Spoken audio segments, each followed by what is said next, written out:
زیاتر لە 5 ساڵە 3 قوتابخانەی هەژدەپۆلی لە قەزای شارەزور تەواو نەکراوە. هاوڵاتیانی سنوورەکە دەڵێن ئەو قوتابخانانە بوونەتە شوێنی بەخێوکردنی ئاژەڵی ماڵی و کێوی و گەنجانیش بە مەبەستی خواردنەوەی مادە کحولیەکان شەوانە تا درنگانێک لەو بینا پەراوێزخراوانەدا دەمێننەوە. ئەمە لە کاتێکدایە شارەزور بەدەست نەبوونی بینای خوێندنەوە دەناڵێنێت و بەشێکیان بە ناچاری خوێندنتیاندا بەردەوامی پێدەدرێت. بەو پێی پاش بوومە لەرزەکەی ساڵی 2017 بەشێک لەو خوێندنگایانە مەترسی ڕووخانیان لەسەرا.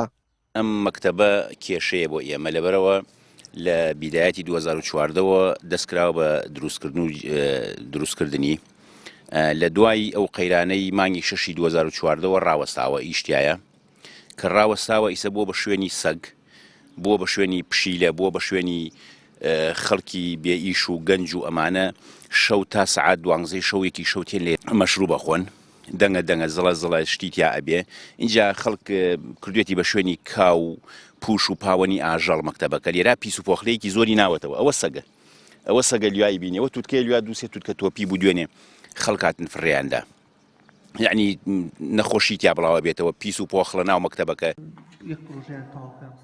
قوتابخانە تەواو نەکراوەکان بەشێکی زۆری کارەکانی لە کۆتاییدایە بەڵام بەهۆی بەدەمەوە نەهاتنی حکومەت تا ئێستا ئەو بینایانە ڕادستی بەڕێوەبەرێتی پەروەردەی قەزاکە نەکراون.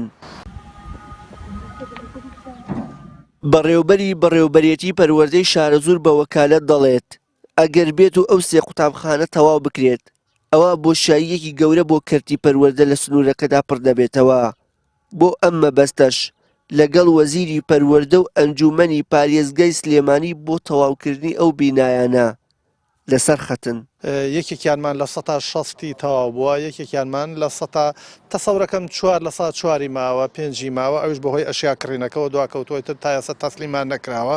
بەڵام خۆشبەختانە ئەگەر ئەم بینانە تەواو بکرێ بەڕاستی کاکە وشار ئێمە کێشەی ئەزمەی مانە چکو خۆتان دەزانین ئێمە تەزەخمێکی زۆرمان لەسرە و منتیقەمان هەیە زیاتر وەکو بڵین وەکو لە ڕێی پول لە ڕووی پلانەکەەوە بینامان هەیە سەر قوتابخانەی سەردەم 1200 خوێندکاری قوتابی هەیە لەبەرەوە هەوڵمانداوە ئەو بینانە تەواو بمن.